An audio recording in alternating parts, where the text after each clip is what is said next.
Good morning बच्चों। आज हम पढ़ेंगे परिवार के कार्य। सबसे पहला है आपका जैविकी कार्य। इसमें है यौन इच्छाओं की संतुष्टि। स्त्री पुरुष विवाह के बंधन में बंध करके एक दूसरे के साथ जुड़ते हैं और अपनी यौन इच्छाओं की पूर्ति करते हैं। ठीक है, जिससे क्या है, समाज में एक स्थिरता बनी रहती है, एक आकार रहता है, एक नियम रहता है, जिससे कि समाज में हिंसा है, बलात्कार है, इन जैसी घटनाओं पे रोक लगती है और व्यक्ति की जो आवश्यकताएं हैं वो पूरी होती रहती हैं। नेक्स्ट है संतानोत्पत्ति एवं बच्चों का लालन पालन। परिवार में संतानों की उत्पत्ति होती है, बच्चों का पालन पोषण किया जाता है। जो भी ये संतानोत्पत्ति है, ये समाज के या कह लीजिए कि हर एक देश में जितने भी परिवार हैं उनमें यह कार्य प्रमुख है, क्योंकि संतानोत्पत्ति ही आगे, आज के बच्चे ही आगे चल के भविष्य के समाज का निर्माण करेंगे। यदि संतान नहीं होगी तो भविष्य में कैसे जो भविष्य का समाज है वो कैसे निर्मित होगा। ठीक है, नेक्स्ट है शारीरिक कार्य। शारीरिक कार्य में सबसे पहला है संरक्षण का कार्य। जो परिवार है उसे संरक्षण प्रदान करना, एक जो बच्चा है उसे संरक्षण प्रदान करना, उसे सुरक्षित रखना, उसको व्यक्ति एक बच्चे के रूप में जन्म लेता है, वो परिवार में उसका लालन पालन होता है, उसका उसकी शिक्षा दीक्षा होती है, वह आगे चल के वयस्क होता है, स्वयं उसकी शादी ब्याह होता है और उसके बाद वो भी अपने परिवार का निर्माण करता है और संतानोत्पत्ति करता है और अपने बच्चों का पालन पोषण करता है और वृद्ध होकर के। तो इस तरह क्या है, जो एक शारीरिक सुरक्षा है, एक परिवार, एक बच्चे का जन्म होता है, जन्म से लेके वो अपने विभिन्न कार्यों को जितने भी हैं वो करता है, तो इन सब में क्या है, संरक्षण प्राप्त हो रहा है बच्चे को। ठीक है, और जैसे कि है बच्चा है, बीमार है, किसी भी तरीके से है, कोई भी असुविधा है, अस्वस्थ है, उस समय पे क्या है, एक बच्चे को या एक व्यक्ति को संरक्षण प्राप्त हो रहा है परिवार के द्वारा। परिवार क्या करता है, उसे संरक्षण देता है। ठीक है, नेक्स्ट है भोजन वस्त्र आवास की व्यवस्था करना।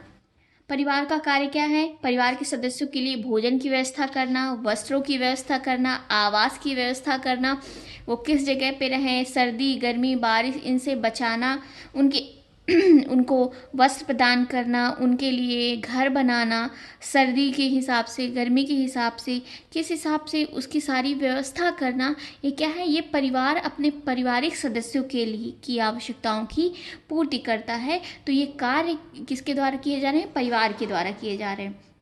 नेक्स्ट है सुख सुविधाएं प्रदान करने की व्यवस्था करना। परिवार सुख सुविधाएं कैसे प्रदान करता है, बेटा गर्मी लगती है तो हम फैन चालू कर लेते हैं, गर्मी लग रही है तो हम ठंडा पानी पी ले रहे हैं, सर्दी लग रही है तो हम स्वेटर पहन रहे हैं, ब्लोअर ऑन कर रहे हैं, हीटर ऑन कर रहे हैं, आग जला रहे हैं। तो ये क्या है, ये सब सुख सुविधाएं हैं।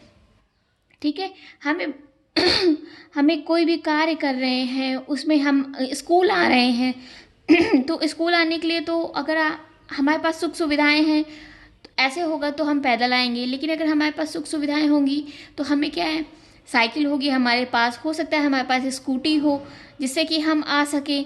तो ये क्या है, ये सारी सुख सुविधाएं हैं व्यक्ति की। ठीक है, नेक्स्ट है मनोवैज्ञानिक कार्य।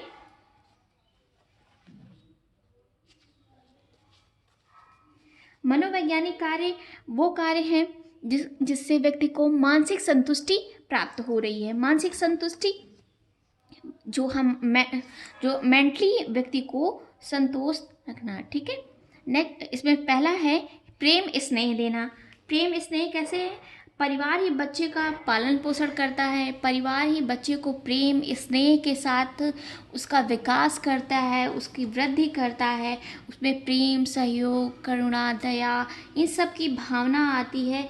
तो इससे क्या है, व्यक्ति अपने आप को सुरक्षित महसूस करता है।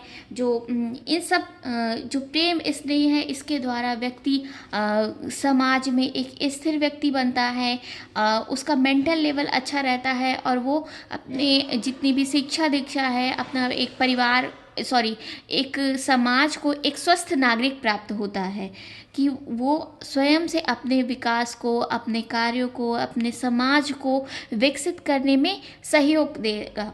अगर बच्चे को शुरुआत से प्रेम स्नेह या परिवार के द्वारा नहीं दिया जाएगा तो बच्चा चिड़चिड़ा जिद्दी स्वभाव का हो सकता है, विद्रोही स्वभाव का हो सकता है, और समाज को जो है वो नुकसान पहुंचा सकता है। ठीक है, तो ये प्रेम स्नेह ये सारी चीज़ें क्या है, परिवार के द्वारा दिए जाती हैं, जिससे कि व्यक्ति आप जनरली देखें कि हम अगर कभी भी अस्वस्थ होते हैं या हमारे पास कोई समस्या होती है और परिवार का स्नेह ही हमें उस व्यवस्था से उस समस्या से लड़ने में सहयोग देता है। क्योंकि अगर परिवार का के प्रति जैसे आज जनरली आप देखिए कि अगर कभी हमारा रिजल्ट ख़राब होता है कुछ तो हम क्या है मेंटली बहुत डिस्टर्ब होते हैं। लेकिन अगर वही परिवार का सदस्य हमसे प्रेम स्नेह से बात करता है, वो हमें समझाता है कि हाँ ठीक है ये रिज़ल्ट हमारा ख़राब हुआ है पर आगे हमारा रिज़ल्ट अच्छा हो सकता है अगर हम मेहनत करेंगे, हमारी कमियों को बताता है। तो उस जगह पे प्रेम स्नेह कितना महत्वपूर्ण है। अगर वही जगह हमारे परिवार के सदस्य हमें डांटे चिल्लाएं तो वो क्या होगा, हम उस कार्य को अपने सही तरीके से नहीं कर सकेंगे। ठीक है, नेक्स्ट है सामाजिक सुरक्षा प्रदान करना। सामाजिक सुरक्षा कैसे है कि बेटा हर व्यक्ति को हम क्या बोल रहे हैं, मानसिक सुरक्षा। ठीक है, मानसिक सुरक्षा कैसी होगी, जैसे व्यक्ति को एक व्यक्ति के अंदर एक सम्मान की भावना होती है, आदर चाहिए, प्रेम चाहिए, सहानुभूति, सौहार्द, ये सारी चीज़ें क्या हैं हमें परिवार के द्वारा प्राप्त हो रही हैं। ये सारे क्या है, ये संवेग हैं। जितना भी प्रेम प्यार सहयोग आदर सम्मान सहानुभूति ये सारे क्या है हमारे संवेग हैं। और परिवार क्या है, इन संवेगों को सुरक्षा प्रदान करता है, अपनत्व की भावना को जगाता है। ठीक है, हम मेंटली सुरक्षित रहते हैं कि हमारे ऊपर कोई ना कोई है। जैसे कि आप जनरली देखिए कि अगर आप घर में अकेले हैं, कभी आपको रात में रुकना पड़ जाए अकेले, तो क्या है आप ऐसा नहीं है कि कोई दिक्कत है आपको या फिर आप बीमार हैं, नहीं, ये सारी समस्याएं नहीं होती। लेकिन एक मेंटली हम लोग क्या रहता है, चिंता रहती है कि घर में अकेले हैं क्या है। ठीक है, रात में हम डरते हैं किसी चीज़ से, पर डर जैसी कोई चीज़ होती नहीं है। लेकिन जब हमारे साथ हमारा परिवार होता है तो हमें इन सब चीज़ों के बारे में हम सोचते ही नहीं हैं। तो ये सारी चीज़ें क्या है, ये एक मानसिक सुरक्षा दे रही हैं। हम अपने कार्यों को करते जाते हैं और अगर कोई भी समस्या होती है तो हम ये सोच लेते कि यार चलो कोई बात नहीं, अगर ये काम हमसे नहीं होगा तो मम्मी पापा तो हैं ही, वो देख लेंगे। लेकिन पहले हम अपने काम को आसानी से करते जाते हैं। लेकिन अगर हमारे मम्मी पापा हमारे सहयोग नहीं कर रहे हैं, उनके साथ मानसिक सुरक्षा हमें नहीं दे रहे हैं, तो हम अपने कार्यों को करने के प्रति चिंतित रहेंगे। नेक्स्ट है आर्थिक कार्य। आर्थिक कार्यों में कौन सा है, सबसे पहला है श्रम का विभाजन। श्रम का विभाजन जैसे कि घर में बहुत सारे सदस्य होते हैं, पिता का कार्य क्या होता है, धन का उपार्जन करना धन को कमाना, चाहे वो किसी भी तरीके से नौकरी करके, किसी तरह का व्यवसाय करके, किसी भी तरीके से वो धन को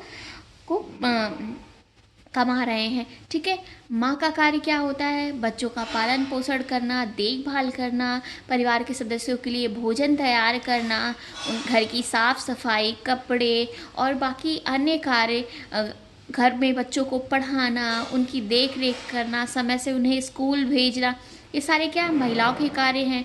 माँ ये कार्य कर रही है। इसी कार्य में क्या है, बच्चे भी सहयोग करते हैं, अपनी योग्यता के अनुसार, अपनी क्षमता के अनुसार, अपनी उम्र के अनुसार बच्चे भी सहयोग करते हैं। तो क्या है, श्रम का विभाजन। मतलब परिवार में जो भी है वो कार्य, जितना भी श्रम है, जो कार्य हैं, उनका विभाजन किया जाता है। पिता के कार्य अलग होते हैं, माता के कार्य अलग होते हैं, बच्चों के कार्य अलग होते हैं। ठीक है। नेक्स्ट है उत्पादक इकाई। उत्पादक इकाई जैसे है कि जो भी कार्य किए जा रहे हैं उसका उद्देश्य क्या है? परिवार में धन की उत्पत्ति करना। जितने भी घर में जितने भी घर में सदस्य हैं उनका मुख्य उद्देश्य क्या होता है कि परिवार में धन की आवश्यकता की पूर्ति हो, धन हमारे पास आए। अब धन हमारे पास आए तो क्या है कि परिवार के जितने भी सदस्य हैं वो अपनी अपनी योग्यता के अनुसार कार्य कर रहे, उत्पादक कर रहे हैं। उत्पादक इकाइयां हैं। वो इकाइयां किसी भी तरीके से हो सकती हैं, चाहे कृषि की तरीके से हो या किसी भी तरीके से हो, सिलाई कढ़ाई है या कुछ भी है। तो हम क्या करते हैं? उत्पादक इकाई। परिवार का कार्य क्या है? परिवार के जितने भी सदस्य हैं वो उत्पादन करें, किसी चीज़ को का निर्माण करें, उस चीज़ को बनाएं। ठीक है। जैसे कि घर में सिलाई कढ़ाई करके भी, ठीक है, अचार, मुरब्बा, जैम, पापड़, ये सारी चीज़ें भी की जा सकती हैं। और जो स्त्रियां घर से बाहर नहीं निकल सकती हैं वो छोटे छोटे गृह उद्योग भी कर सकती हैं। तो ये क्या है? धन को के उपार्जन में सहयोग कर रही हैं। अगर बेटा धन के उपार्जन में मान लीजिए डायरेक्ट रूप से नहीं कर रही हैं पर इनडायरेक्ट रूप से करती हैं, जैसे कि घर में किचन गार्डन वगैरह लगा करके, तो ये क्या है? वो भी तो एक उत्पादक है। अगर हम किचन गार्डन नहीं तैयार करेंगे तो उसमें से जो सब्जियां हो रही हैं हमें बाहर से लानी पड़ेंगी और उसकी कीमत तो हमें देनी पड़ेगी। तो ये क्या है? भले धन का उपार्जन डायरेक्ट हो या इनडायरेक्ट हो, लेकिन वो हमारे परिवार के अर्थ में या हमारी आर्थिक व्यवस्था में सहयोग करता है। ठीक है। नेक्स्ट है परिवार का कार्य क्या है? बचत एवं विनियोग का प्रबंध करना। बचत, हम जितना भी धन कमाते हैं उसमें से कुछ धन हम अपने भविष्य की आवश्यकताओं की पूर्ति के लिए रखते हैं। अब वो धन हमारा क्या कहलाता है? बचत कहलाता है। और उस बचत किए हुए धन को हम कहीं ना कहीं इन्वेस्ट करते हैं। बीमा